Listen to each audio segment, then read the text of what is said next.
구약성경 시편 1편 1절부터 6절까지 말씀을 봉독하겠습니다. 찾으셨으면 저와 여러분이 한 절씩 교독하도록 하겠습니다. 복 있는 사람은 악인들의 꾀를 따르지 아니하며 죄인들의 길에 서지 아니하며 오만한 자들의 자리에 앉지 아니하고 오직 여호와의 율법을 즐거워하여 그의 율법을 주야로 묵상하는도다. 그는 시냇가에 심은 나무가 철을 따라 열매를 맺으며 그 잎사귀가 마르지 아니함 같으니 그가 하는 모든 일이 다 형통하리로다. 악인들은 그렇지 아니하며 오직 바람에 나는 겨와 같도다. 그러므로 악인들은 심판을 견디지 못하며 죄인들이 의인들의 모임에 들지 못하리로다. 무릇 의인들의 길은 여호와께서 인정하시나 악인들의 길은 망하리로다. 아멘. 가끔씩 이렇게 남북 관계에 위기가 찾아올 때가 있습니다. 북한에서 미사일을 쐈다, 핵실험을 했다. 그러면 반드시 방송국에서 하는 게 있는데요. 우리나라 전방 부대에 가서 군인들하고 인터뷰합니다. 문제 없습니까? 이렇게 딱 할 때 그때 보통 군인들이 어떻게 인터뷰하던가요? 충성, 서부전선 이상 없습니다. 충성 이렇게 하죠. 그래야 보는 사람이 아이고 좀 나라가 위기인 것 같은데 저 군인들 보니까 든든하다 이렇게 이제 마음을 놓을 겁니다. 군인은 군인다울 때 진짜 멋진 거죠. 근데 만약 인터뷰하러 가가지고 어떻습니까? 근데요 제가 좀 몸이 약하고 군대에 적응이 이러면 야, 저놈 믿고 우리가 어떻게 사나 이런 생각이 들지 않겠습니까? 답다라는 말이 있습니다. 군인은 군인다울 때 제일 멋집니다. 경찰은 경찰다워야 하고 선생님은 선생님다워야 하고 아빠는 아빠다워야 하고 엄마는 엄마다워야 합니다. 2019년도인가요? 인천에서 그런 사건이 있었죠. 7개월 된 어린 아이를 집에 두고 엄마 아빠가 가서 게임하다가 애가 큰 어려움을 당한 그런 정말 말 같지 않은 뉴스가 나왔습니다. 엄마라는 이름은 있는데 아빠라는 이름은 있는데 전혀 엄마답지 않고 전혀 아빠답지 않을 때 그건 그냥 좀 어떻게 눈살 찌푸리는 정도가 아니라 그 가정에 큰 위기를 만들어내는 거 우리가 뉴스에서 보았을 겁니다. 기차는 철길 위에 있을 때 가장 기차답습니다. 기차가 만약 기차답지 않게 철길을 벗어났다면 이건 그냥 눈살 찌푸릴 정도가 아니라 큰 문제를 일으키게 되는 거죠. 이번 우리 특세 주제가 뭡니까? 나는 제자입니다. 혹시 모를까 봐 여기 적어놨습니다. 주님, 제가 제자입니다 라는 게 이번 특세의 주제입니다. 주님, 제가 제자입니다. 이 말 속에는 이런 의미가 담겨 있습니다. 내가 제자라면 방금 말씀드린 그 말씀대로 하자면 내가 제자라면 나는 제자다워야 합니다. 내가 제자라면 제자다워야 합니다. 성경에 보면 신약성경 복음서에 보면 예수님을 따라다니는 많은 사람들이 있었는데요. 잘 보면 그 중에 두 무리로 나누어집니다. 한쪽은 진짜 주님과 함께 죽고 주님과 함께 살려고 하는 제자들이 있습니다. 그런가 하면 또 한쪽은 성경을 잘 읽어보면 무리라고 표현된 사람들이 있습니다. 이 사람들은 오병이어의 기적을 일으킬 때 막 5,000명씩 10,000명씩 모여들었습니다. 그냥 예수님을 우리의 왕으로 삼아야 한다고 소리 질렀습니다. 그런데 예수님이 그 다음 만났을 때 떡을 안 주니까 다 떠나가 버렸습니다. 남은 사람 몇 명 안 됐어요. 그때 예수님께서 그 남은 몇 명에게 물어봤습니다. 너희도 가려느냐? 그때 베드로가 이런 대답을 합니다. 주님, 영생의 말씀이 계심에 우리가 네게로 가오리까? 그 사람들이 제자였어요. 사실 무리들은 막 예수님을 왕으로 삼아야 된다고 떠들었지만 나중에 예수를 십자가에 못 박으셔서 소리 지르는 사람들도 이 무리들입니다. 무리들은 뭔가 주님으로부터 받을 것이 있으면 따라가고 그런 게 없으면 그냥 가차없이 등을 돌리는 이 사람들이 무리입니다. 저는 오늘 이 아침에 이곳에 오신 여러분들이 무리처럼 예수님을 따르는 사람이 아니라 진정한 주님의 제자가 되기를 소망합니다. 제자는 좀 뭔가 좀 훈련도 많이 받고 이렇게 교회에서 좀 이렇게 해야 제자가 되고 소수가 되는 거 아닌가? 그렇지 않습니다. 마태복음 28장에 보면 예수님께서 제자들에게 마지막으로 분부하신 말씀이 있죠. 너희는 가서 모든 민족으로 제자를 삼고 아버지 아들과 성령의 이름으로 세례를 주고 내가 너희에게 분부한 모든 것을 가르쳐 지키게 하라. 거기 보면 여러 가지 동사가 나옵니다. 가라, 세례 주고 그 다음에 가르치고 지키게 하라. 여러 가지 동사가 나오는데 그 문장에서 진짜 본동사, 핵심 동사는 제자 삼으라는 거예요. 제자 삼으라. 다시 다른 말로 말씀드릴 것 같으면 예수님이 우리를 부르실 때 이 중에 몇 명은 제자로 키워야겠다가 아니라 모든 사람을 제자로 부르셨다는 겁니다. 여러분 모두가 제자입니다. 한번 고백해 볼까요? 주님, 제가 제자입니다. 주님, 제가 제자입니다. 주님, 제가 제자입니다. 자, 그렇다면 제자는 제자다워야 합니다. 그래서 이번 특세가 주님, 제가 제자입니다라는 주제를 걸어놓고 오늘부터 시작해서 토요일까지 제자다운 삶을 살기 위한 6가지 주제를 가지고 말씀을 전할 겁니다. 그래서 오늘 주제는 말씀이에요. 진짜 제자라면 그 사람은 말씀의 반석 위에 굳게 서 있는 사람입니다. 그 말씀 위에서 흔들리지 않는 사람입니다. 그래서 저는 이 시편 1편을 바라보면서 같이 묵상하면서 이 본문 속에서 이야기하고자 하는 진짜 제자다운 삶이 어떤 건지를 같이 한번 나눠보려고 합니다. 오늘 본문에 보면 죄인, 악인, 오만한 자 이런 표현들이 나옵니다. 그런가 하면 의인, 복 있는 사람 또 이런 표현이 나옵니다. 한마디로 말하면 죄인, 악인, 오만한 자는 그냥 죄인답게 삽니다. 우리는요, 의인, 복 있는 사람은 의인답게 삽니다. 멋진 군인이 되려면 군인다운 사람이 되어야 되는 것처럼 멋진 제자가 되려면 진짜 오늘 본문이 말한 의인, 복 있는 사람 그런 모습으로 살아가야 하는 것입니다. 그렇다면 의인, 복 있는 사람의 삶은 어떤 것일까요? 오늘 본문에 몇 가지를 말씀드릴 텐데 첫 번째는 한마디로 말해서 거슬러 올라가는 사람이에요. 가끔씩 홍수가 나면 뉴스에 보면 막 냉장고도 떠내려오고 어떨 때는 막 자동차도 떠내려오더라고요. 그런데 여러분, 아무리 거센 물결 속에서 냉장고가 떠내려오고 자동차 떠내려와도 살아있는 물고기는 이 탕류를 거슬러서 올라갈 수 있는 힘이 있습니다. 가끔씩 이런 드라마 같은 데나 아니면 다큐멘터리 같은 데 보면 연어가 폭포를 거슬러 올라가는 걸 이런 보셨을 거예요. 진짜 살아있는 물고기라면 거슬러 올라갈 수 있어야 합니다. 진짜 주님의 제자라면 세상의 탕류에 휩쓸려 내려가는 게 아니라 그 탕류를 거슬러서 올라갈 수 있는 힘이 있어야 합니다. 오늘 본문에 보면 죄인, 악인, 오만한 자 이런 사람들의 이야기를 쭉 하는데요, 이렇게 이야기합니다. 복 있는 사람은 악인들의 꾀를 따르지 않는다. 처음에는 꾀라는 말이 나와요. 악인들이 꾀를 생각하죠. 악인, 죄인, 오만한 자가 사실 다 같은 자들이죠. 처음에는 누군가가 악한 꾀를 생각합니다. 그러다 그 다음에는 죄인의 길에 서다라는 표현이 나오죠. 이제는 머릿속으로 꾀를 생각했다가 진짜 실천하는 겁니다. 그러다가 이게 잘 돼. 그럼 이 사람이 어떤 상태가 되나 하면 오만한 자의 자리에 앉습니다. 그냥 나쁜 짓 하고 온갖 나쁜 짓 하는데 자기는 돈도 잘 벌고 그러면 세상 있어 그까짓 거 이러면서 그냥 오만한 자의 자리에 앉아 있는 거죠. 이게 이제 악인들의 삶의 모습입니다. 그런데 여러분, 보통 우리가 생각할 때 나 혼자서 나쁜 짓 하기는 좀 어려운데 같이 나쁜 짓 하면 죄의식이 없어져요.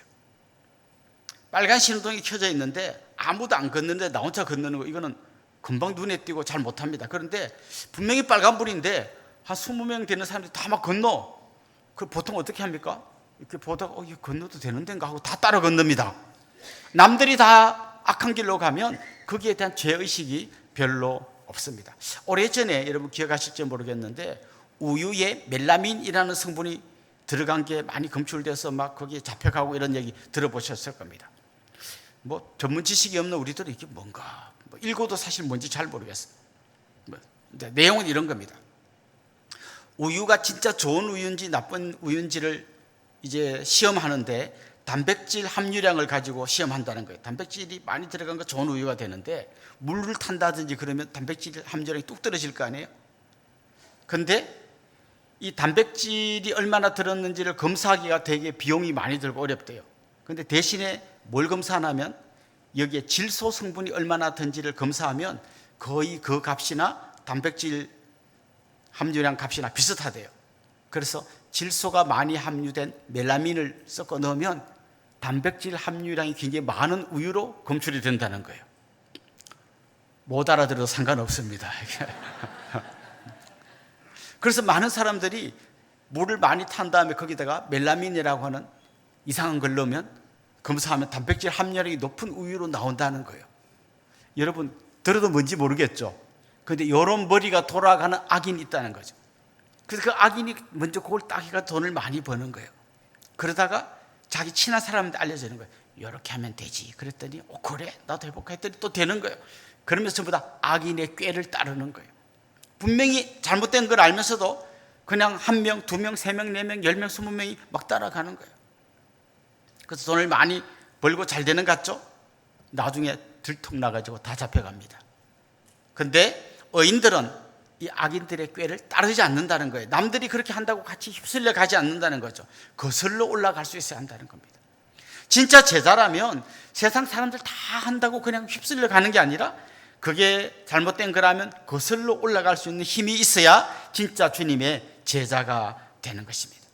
오늘 본문에는 그 악인들의 마지막을 이렇게 말합니다. 바람에 나는 겨와 같도다. 잘 되는 것 같지만 전혀 알맹이가 없는 바람에 다 날려가는 겨와 같다고 말하고 있습니다. 이제 악인들이 꾀를 생각해냈다면 그 다음에 죄인들의 길에 서게 됩니다. 물론 악인이나 죄인이나 그놈이 그놈입니다. 그런데 이제 그게 꾀에서부터 행동으로 옮겨진다는 거죠. 그런데 사람들이요, 죄인과 악인 이런 걸 이야기할 때 방금 말한 멜라민 썩는 그런 나쁜 짓 하는 사람이라고 전제하기 쉽지만 물론 그 당연히 악인이죠. 그런데 그 뿌리가 있어요. 그건 뭔가 하면 하나님을 인정하지 않는 게 가장 큰 죄예요. 하나님을 인정하지 않는 게 가장 큰 죄. 이런 사람이 있다고 생각해 보십시오.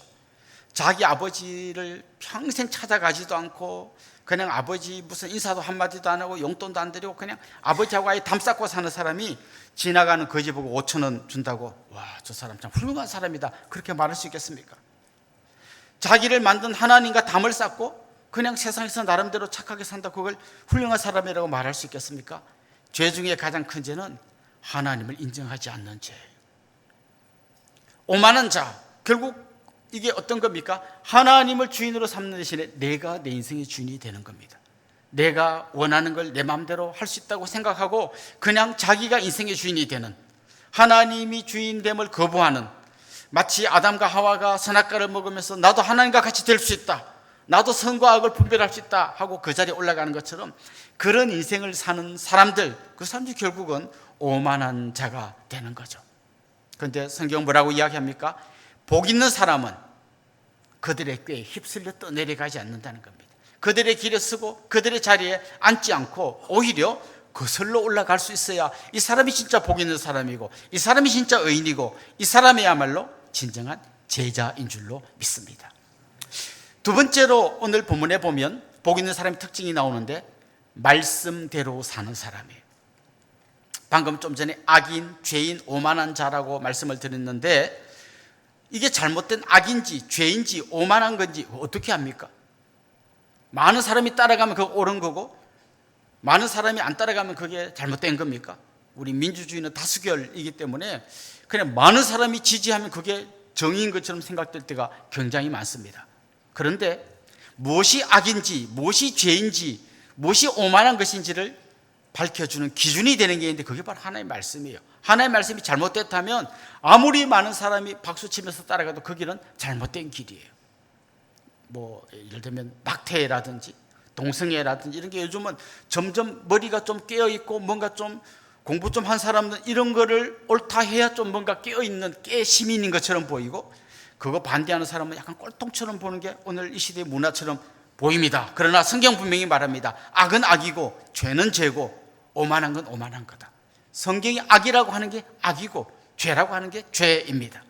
이 기준이 되는 게 성경이라는 거죠. 근데 그 기준이 되는 성경 말씀을 어떤 눈으로 보는가 하면 오늘 본문 2절 말씀에 보면 이런 말씀이 나옵니다. 오직 여호와의 율법을 즐거워하여 그의 율법을 주야로 묵상하는도다. 율법을 어떻게 한다고요? 즐거워한다는 거예요. 좀 전에 진짜 믿음의 사람은 휩쓸려 가지 않는다 하니까 나는 막 가고 싶은데 막 이를 깨물고 그래도 나는 그리스도인이고 제자이기 때문에 저길 안 가고 말씀대로 살아야 돼. 막 주여 나는 진짜 좀 믿지 말고 좀 늦게 믿어가지고 막판에 구원받을 걸 너무 일찍 믿어서 이게 생고생을 합니다. 이렇게 하지 않는다는 거죠. 왜요? 오늘 본문은 말씀을 따라 사는 삶은 즐거운 삶이라는 거예요. 즐거운 삶.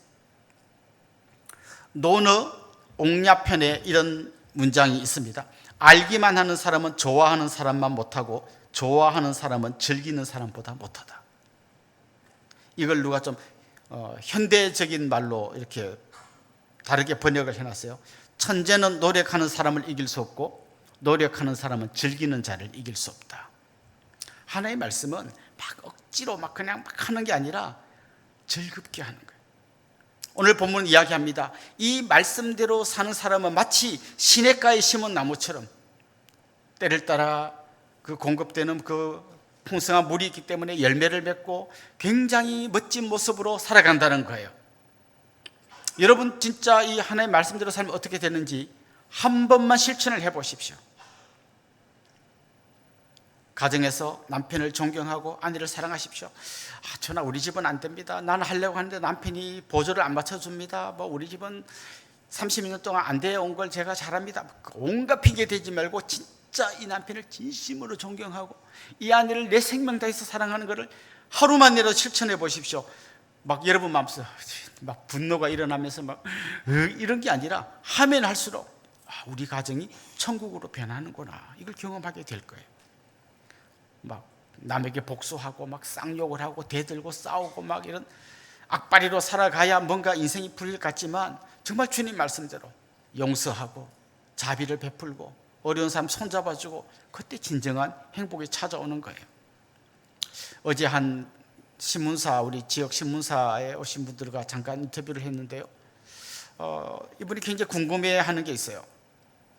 우리 교회 한글학교라든지 도시락 배달하는 분이라든지 이 지역 사회를 위해서 여러 가지 일을 하는 분들이 계시는데 아무도 돈 10원도 받지 않고 그냥 기쁨을 한다 이거죠. 교회에서 제가 내년부터 도시락 배달을 하겠습니다, 권사님들 다 나오세요, 이렇게 한 적 없습니다. 그냥 본인들이 좋아서 하는 거예요.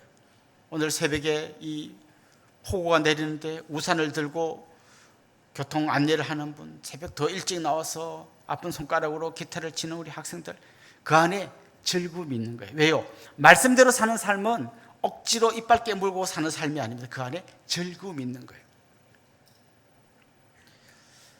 한 걸음 더 나아가서 오늘 본문을 보면 이 말씀을 즐거워하면서 주야로 묵상한다라고 말합니다. 묵상이라는 말은요, 계속 좀 쉽게 설명하면 곱씹는 거예요. 혹시 여러분 이 밥 먹을 때 한 100번쯤 씹어 보셨습니까? 소화가 잘 안 된다 그런 병원에서 또 꼭꼭 많이 씹어서 드세요 그럽니다. 한 30번, 50번 정도 씹으면 밥에서 단맛이 납니다.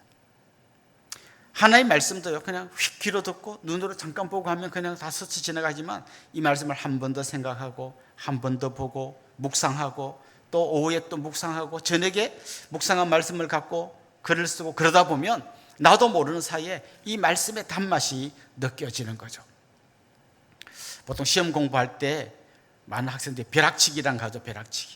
벼락치기는 내가 공부한 걸 내 머릿속 깊은 곳으로 집어넣는 게 아니라 여기에 쟁반 하나 올려놓고 여기다 소고기 쌓아 올려가지고 그냥 시험장에 갈 때 누구와 인사도 안 하고 뛰어가지도 않고 싹 가서 시험지를 받자마자 그다 확 쏟아놓고 나오면서 다 잊어버리는 걸 벼락치기를 합니다.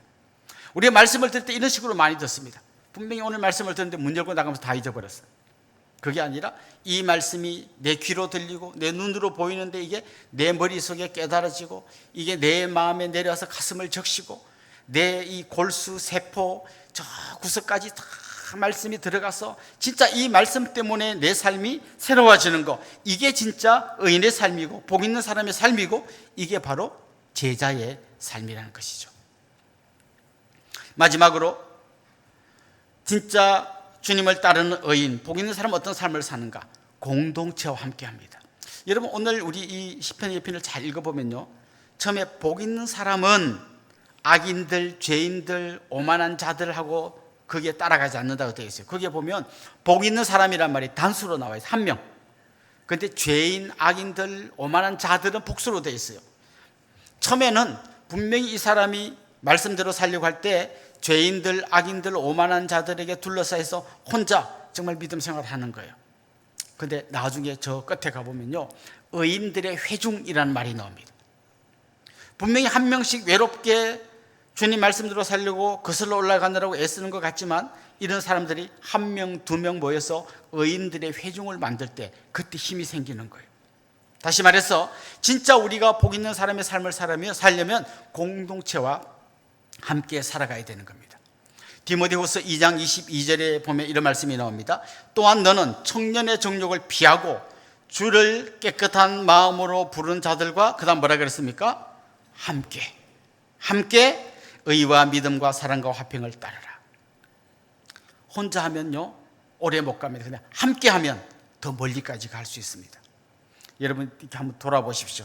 우리 다락방 식구들 중에 오늘 안 보이는 사람이 있습니까? 전화하십시오. 우리 함께 하자, 함께 기도하자. 혼자 기도하려면 엄두가 안 나는데 우리 특세하니까 함께 모입시다 하면 모여서 하다 보면 기도가 나오고 은혜를 경험하고 내 믿음이 자라는 걸 경험하게 될 겁니다.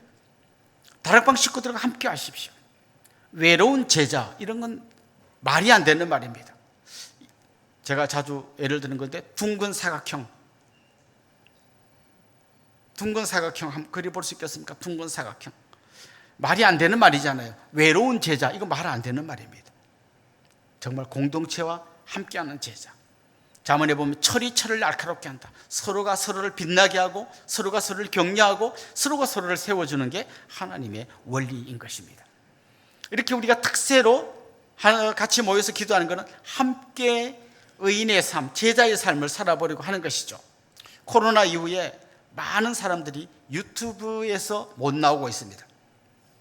얼마 전에 한 통계를 봤는데요, 코로나 이후에 빨리 회복된 교회가 있고 아직도 회복이 안 된 교회가 있는데 어떤 교회가 회복이 빠르고 어떤 교회가 회복이 더디고 잘 안 되는가, 그냥 대충 생각한 게 아니라 여러 가지 설문을 해서 통계로 만들어 놓은 자료를 봤는데요, 소그룹이 튼튼한 교회는 빨리 회복이 되고 소그룹이 약한 교회는 회복이 더디더라.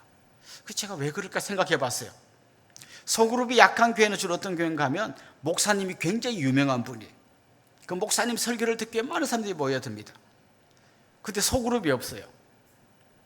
그런 사람들은요, 코로나 때 이제 유튜브로 하다 보니까 굳이 교회 가서 차 복잡한데 막 그렇게 하지 않고 집에서 말씀 들어도 되네? 그럼 굳이 교회 안 가도 그분은 계속 유튜브로 말씀을 들을 수 있는 거예요. 그러다 보니까 유튜브 교인이 되는 거예요. 그건 진정한 신앙생활이 아닙니다. 공동체와 함께 가는 그 사람이 마지막 의인의 회중에서 제자들과 함께 빛나는 주님의 삶을 살게 될 줄로 믿습니다. 말씀을 정리하겠습니다. 복 있는 사람은 거슬러 올라갈 수 있어야 합니다. 말씀을 즐겁게 묵상하면서 말씀대로 살아갈 수 있어야 합니다. 그리고 공동체 식구들과 함께 주님의 제자의 삶을 살아가야 합니다. 그 사람들은 시냇가에 심은 나무같이 많은 과실을 맺는 복된 삶을 살게 될 줄로 믿습니다. 여러분 한 분 한 분이 그런 복된 제자가 될 수 있기를 주님의 이름으로 축원합니다. 우리 한 번만 더 따라하고 기도하겠습니다. 주님, 제가 제자입니다. 주님, 제가 제자입니다. 주님, 제가 제자입니다.